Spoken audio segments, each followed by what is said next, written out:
Oke. Jadi kalau kita perhatikan di dalam kehidupan jemaat Korintus, itu adalah gambaran orang Kristen pada umumnya. Juga gambaran orang Kristen pada masa kini. Jadi kita harus paham betul keadaan kita sebagai anak Tuhan.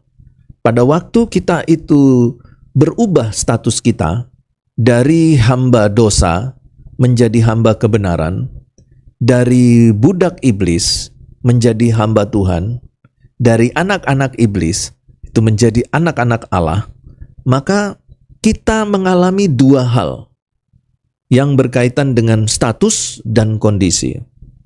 Status kita berubah.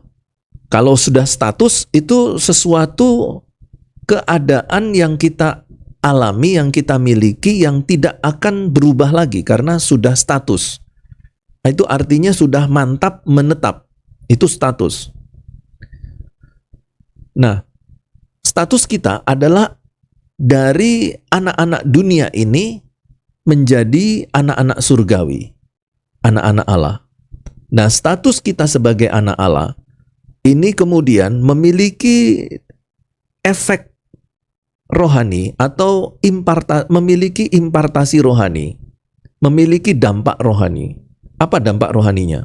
Kita dapat hidup kekal. Ya, karena status anak Allah ini, kita mewarisi janji Allah. Yang ketiga, dengan status anak Allah ini, upah kita besar di surga. Dengan status anak Allah ini, Tuhan sudah menyediakan tempat bagi kita di surga. Dengan status anak Allah, sudah ada jaminan kepastian keselamatan. Ini status kita pada saat kita bertobat dan dilahirkan baru. Tetapi, yang kedua, kita berada di dalam kondisi masih manusia di dalam daging yang masih hidup di dalam dunia ini. Itu berarti bahwa kondisi kita masih bisa dan masih memungkinkan untuk berbuat dosa. Sekalipun Roh Kudus sudah memenuhi kita, tetapi kehendak bebas itu masih ada. Konsep-konsep dosa itu juga masih tertanam di dalam pikiran kita. Kemudian, kita juga masih punya daging. Ini daging ini ya. Maksudnya daging itu bukan sifat-sifat dosa, tetapi daging ini daging. Kita masih punya tubuh yang kalau dicubit sakit, itu daging. Tapi kalau sifat-sifat dosa, itu kedagingan. Jadi, apakah ada Pak hubungan antara daging dan kedagingan? Ada. Ya. Daging ini juga bisa menjadi penyebab kedagingan. Kedagingan itu dapat memberi dampak negatif kepada daging. Jadi saling pengaruh mempengaruhi. Daging dapat mempengaruhi kedagingan, kedagingan dapat mempengaruhi daging. Nah, karena kita ini masih punya daging, maka kita masih berada pada kemungkinan untuk melakukan dosa. Sekalipun kita sudah bertobat, sekalipun kita sudah dilahirkan baru, sekalipun kita sudah mendapatkan kepenuhan Roh Kudus, sekalipun kita sudah diberi karunia Roh Kudus, tetapi kita masih bisa berbuat dosa. Nah, keadaan masih bisa berbuat dosa karena kita punya daging. Daging itu punya keinginan, dan keinginan daging itu selalu keinginan yang bertentangan dengan roh.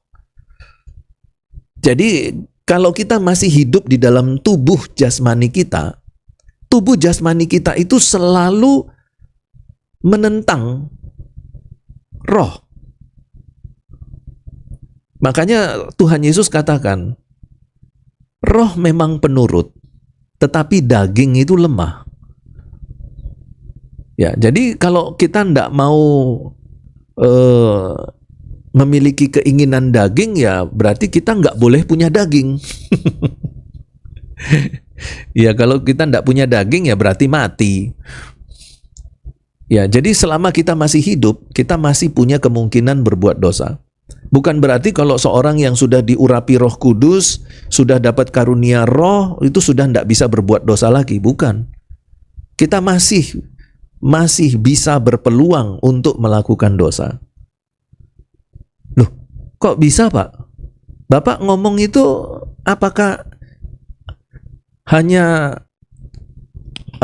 narasi Bapak sendiri, ataukah Bapak ini hanya sekedar menafsirkan secara bebas gitu? Oh enggak, memang Alkitab sudah bilang begitu. Ya, coba kita baca Roma pasal yang ke-7, ayat yang ke-7. Roma pasal yang ke-7, ayat yang ke-7. Jika demikian, apakah yang hendak kita katakan? Apakah hukum Taurat itu dosa? Sekali-kali tidak. Sebaliknya, justru ya, oleh hukum Taurat aku telah mengenal dosa. Karena aku juga tidak tahu apa itu keinginan, kalau hukum Taurat tidak mengatakan jangan mengingini. Tetapi dalam perintah itu dosa mendapatkan kesempatan untuk membangkitkan di dalam diriku rupa-rupa keinginan.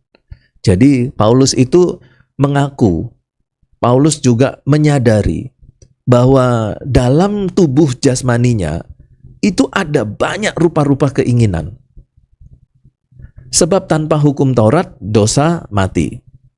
Dahulu aku hidup tanpa hukum Taurat, akan tetapi sudah datang perintah itu, dosa mulai hidup.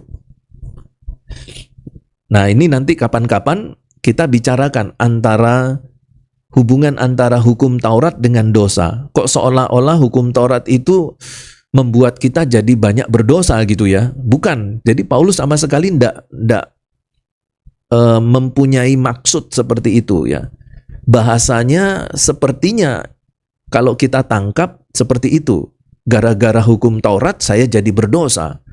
Jangan-jangan gara-gara hukum Taurat saya nggak bisa masuk surga. Bukan ya. Hukum Taurat itu Tuhan berikan kepada bangsa Israel bukan supaya bangsa Israel masuk neraka semua, bukan. Ya, itu salah ya. Paulus tidak pernah berpikiran seperti itu. Tapi itu nanti ya kita bahas secara khusus ya. Nah, ini sekarang kita bahas tentang keinginan tadi ya, sesuai dengan pertanyaan.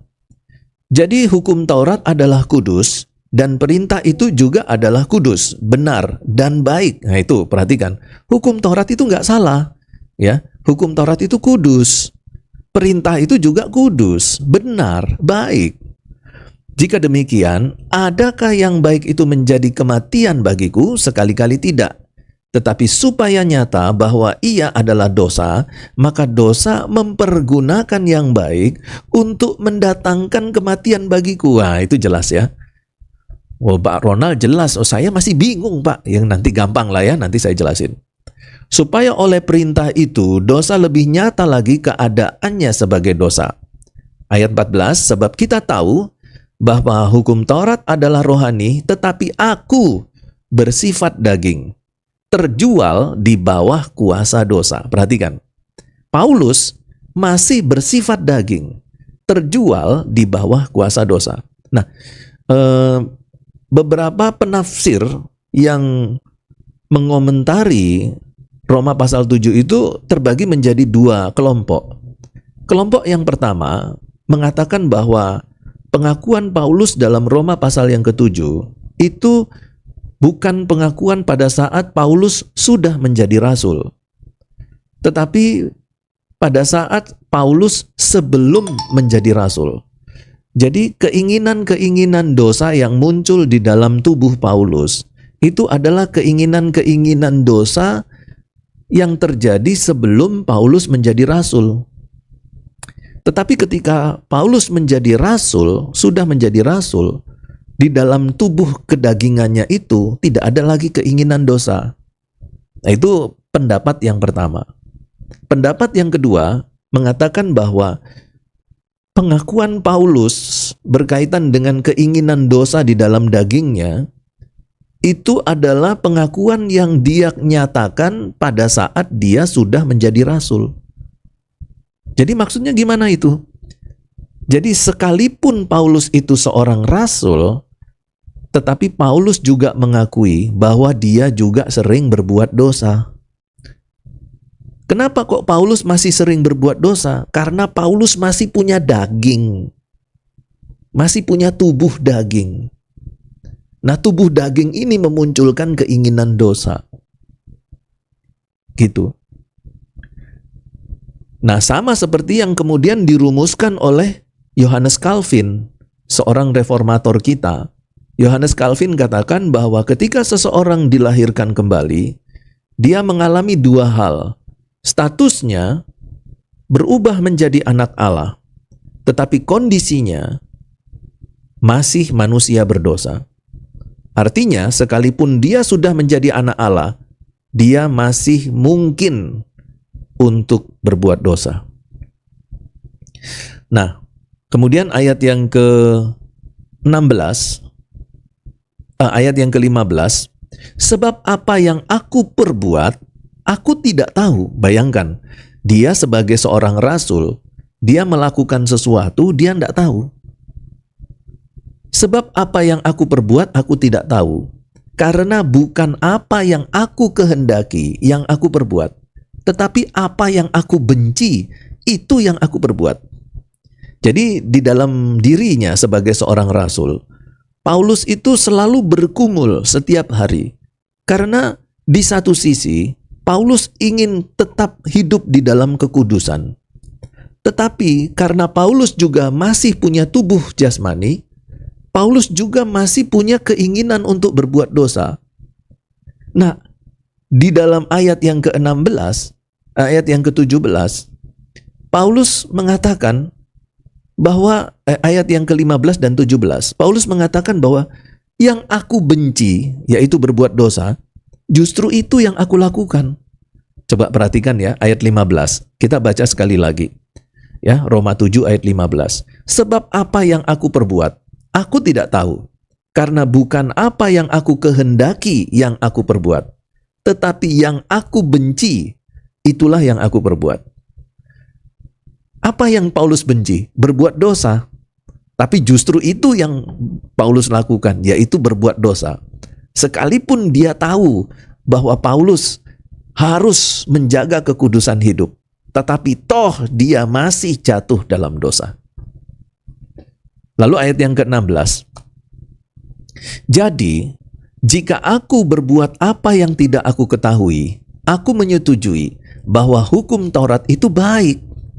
Kalau demikian, ayat yang ke-17, bukan aku lagi yang memperbuatnya, tetapi dosa yang ada di dalam aku.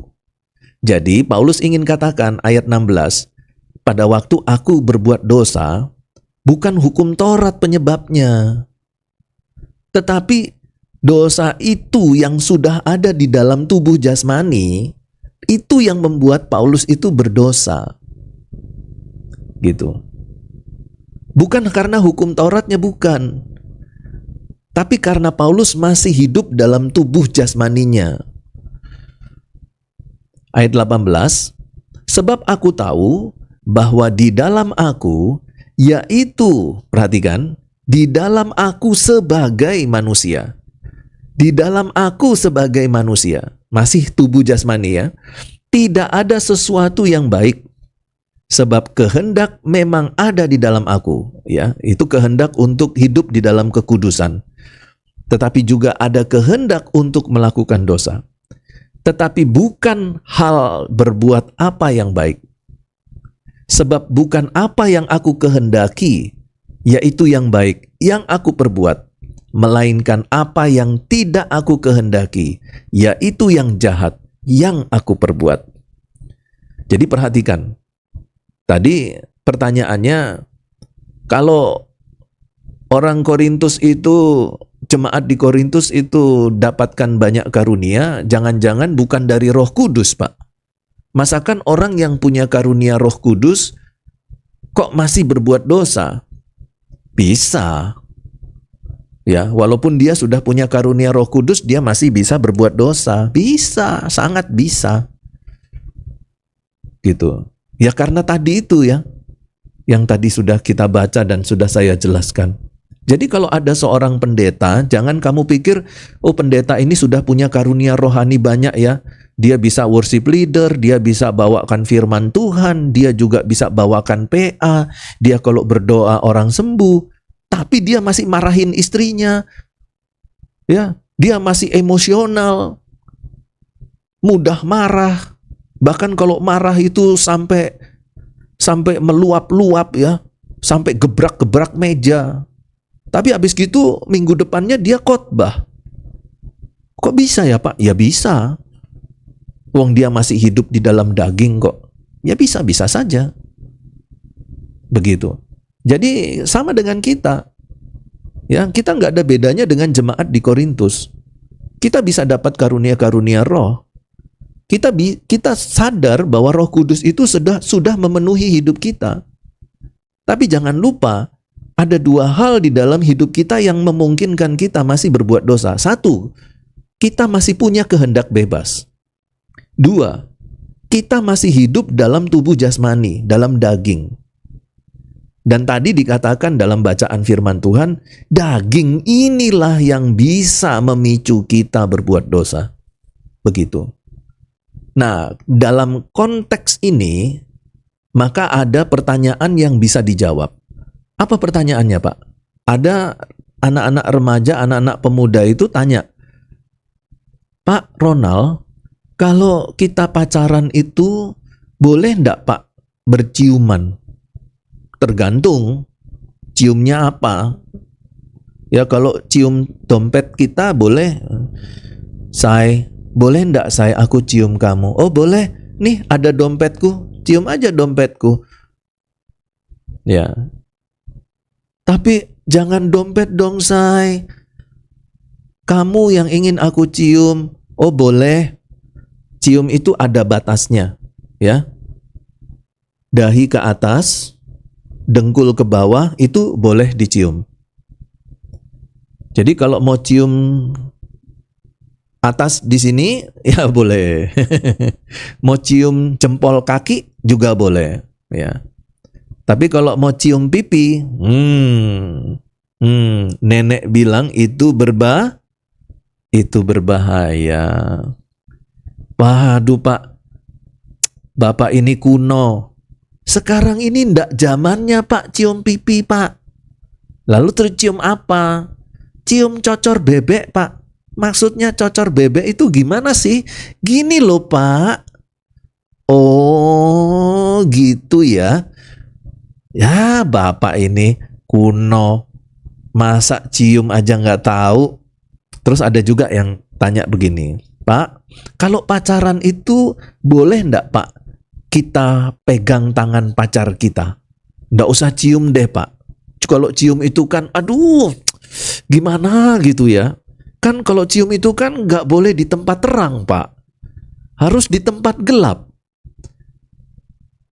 Maksudnya gimana? Ya kalau pacaran itu cari tempat yang remang-remang Pak. Maksudnya ya supaya bisa cium. Oh gitu ya. Kamu ini ya lebih pinter dari saya. Nah, kemudian boleh enggak pegangan tangan? Saya bilang tergantung. Kalau mau nyebrangin pada waktu mau menyeberang jalan, ya pacarnya harus digandeng. Tapi enggak nyebrang jalan, tetap digandeng. Lah, boleh enggak sih Pak? Nah itu.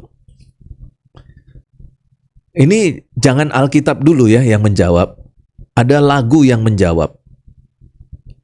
Ada lagu mengatakan, syairnya begini. Ku remas jemari tanganmu, diam saja. Ku remas jemari tanganmu, diam saja.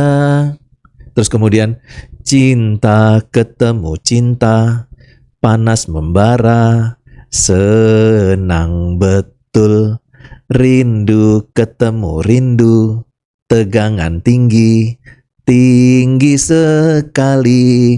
Mari pacaran, sayangku.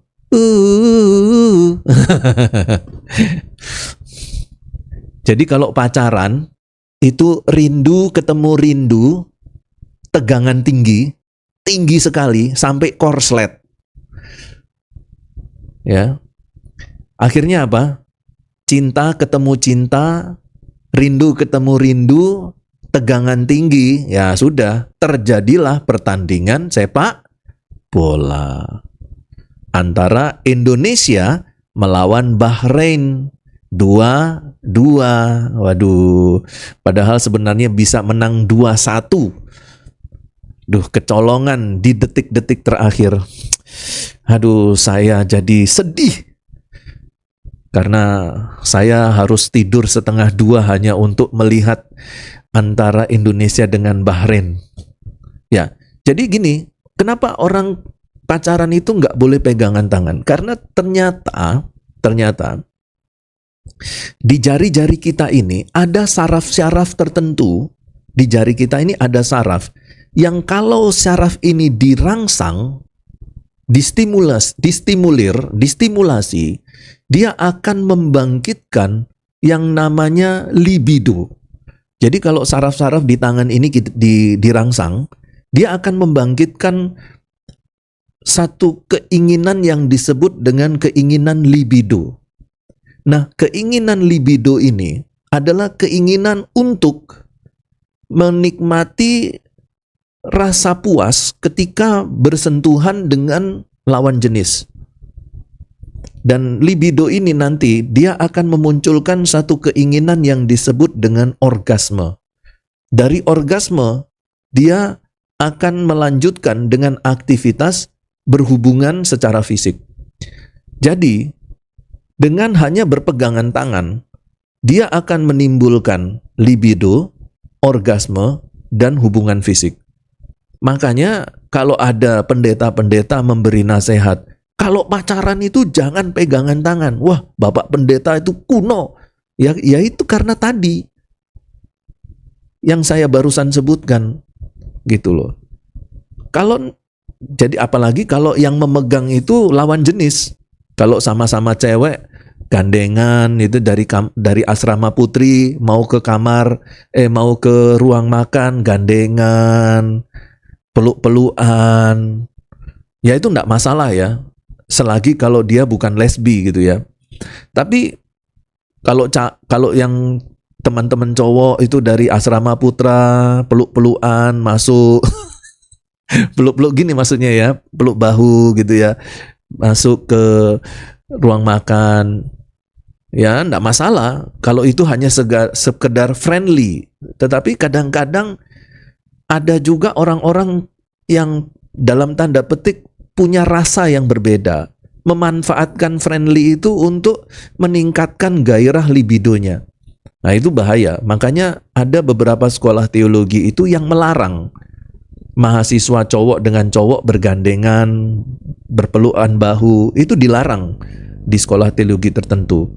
Juga yang perempuan-perempuan kalau jalan bergandengan tangan, di asrama itu bergandengan tangan perempuan dengan perempuan itu dilarang. Ya karena ada kemungkinan-kemungkinan negatif yang bisa saja nanti muncul. Kecuali kalau memang mau menyeberang jalan ya memang harus digandeng tangannya ya. Jangan sampai enggak digandeng ya. Kalaupun seandainya enggak digandeng ya kita mengambil posisi yang melindungi, khususnya yang laki-laki. Kalau mau menyeberangkan teman-teman cewek ya mereka harus berada pada posisi melindungi gitu ya. Jadi misalnya arus mobil dari sini, berarti yang cowok harus di bagian mobilnya gitu, bukan yang cewek yang di bagian mobil, bukan. Jadi yang cowok itu kalau ditabrak yang cowok dulu mati gitu ya. Ya. Jadi harus berada di posisi situ. Atau kalau memang terlalu ramai ya boleh digandeng tangannya. Tapi harus permisi dulu. Ya, permisi Kak. Permisi Dek ya, saya gandeng ya. Gitu. Oh, boleh Kak. Boleh. Tapi harus pakai kayu ya Kak. Jadi ambil kayu, terus gandeng. Waduh Pak, kalau kayak gitu gimana pacaran enak Pak? Ya, begitulah kira-kira. Sampai di sini ada pertanyaan? Jadi untuk pertanyaan Rahmat, tadi seperti tadi ya, bahwa kita sekalipun sudah hidup di dalam kekristenan, hidup di dalam kekudusan, mengejar kekudusan, sudah diurapi, sudah dipenuhi Roh Kudus, bukan berarti itu kita sudah bebas dari berbuat dosa ya, tetapi masih ada kemungkinan untuk terus berbuat dosa. Bahkan saya pernah mendengarkan satu informasi, ada seorang worship leader, dia punya karunia sebagai worship leader itu sudah nggak perlu diragukan lagi, ya. Kemampuannya bernyanyi, kemampuannya untuk mengharmonisasi antara suara dia dengan musik, dengan band, terus kemudian karisma dia untuk memimpin dan mengajak orang memuji Tuhan. Oh sudah oke, top, margo top. Tapi ternyata dia berhubungan seks di luar nikah. Jadi pemuda ini, dia punya pacar, dia berhubungan badan dengan pacarnya, tetapi setiap hari Minggu dia jadi worship leader. Ada itu, dan itu nggak sedikit yang kayak gitu, banyak gitu. Tapi pada waktu dia jadi worship leader, ya dia akan mengeluarkan semua kemampuan karunianya sebagai worship leader. Tetapi setelah dia jadi worship leader, dia bisa jatuh juga di dalam dosa. Gitu ya. Ya bukan berarti, wah itu berarti karunianya bukan dari Roh Kudus, itu mungkin dari roh yang lain, bukan ya. Bukan. Karunia rohani itu sudah pasti dari Roh Kudus. Begitu. Ada lagi pertanyaan?